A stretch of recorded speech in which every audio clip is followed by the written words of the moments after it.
सारे विश्व को एक महान संदेश देना यह पूर्वजों से हमारे भाग्य में है। सारा विश्व आनंद से रहे, सारा विश्व सुखी रहे, सारा विश्व संघर्षों से बाहर आवे, सारा विश्व कहीं पर भी कोई भी किसी को पराधीनता का दृश्य न देखने को मिले। सारे विश्व में सर्वत्र स्वतंत्रता सभी को प्राप्त हो जाए।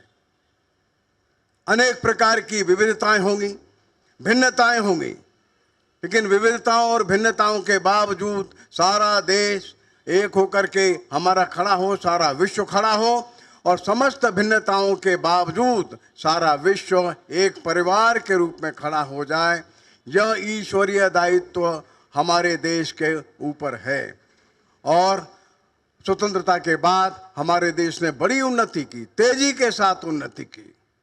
हमारा देश बड़ी मात्रा में साक्षरता की ओर बढ़ा। हमारा देश बड़ी मात्रा में इंजीनियर और डॉक्टर्स को पैदा करने वाला बना। हमारा देश औद्योगिक क्रांति की ओर आगे बढ़ा। हमारा देश अब धीरे धीरे ही क्यों न हो एक महान देश के रूप में आगे बढ़ रहा है और एक वैश्विक जागतिक लक्ष्य को ध्यान में रख करके हमारा देश बढ़ रहा है।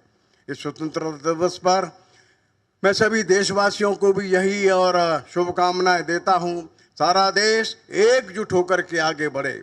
हमारा देश एक स्वाभिमानी देश, हमारा देश सारे विश्व में एक सम्मान के साथ जीने वाला देश, हमारा देश सारे देश को एकजुट रखते हुए आगे बढ़ने वाला देश, ऐसा देश हमारा खड़ा हो और विश्व के सामने एक सुंदर ऐसा आदर्श प्रस्तुत करे जिस देश ने कभी किसी को पराधीन नहीं बनाया, ऐसा देश जिसने कभी किसी को लूटने के लिए अपनी शक्ति का प्रयोग नहीं किया, ऐसा देश जो विश्व में शांति का संदेश देने वाला, ऐसा देश फिर से सम्मान के साथ, स्वाभिमान के साथ, संपन्नता के साथ खड़ा हो।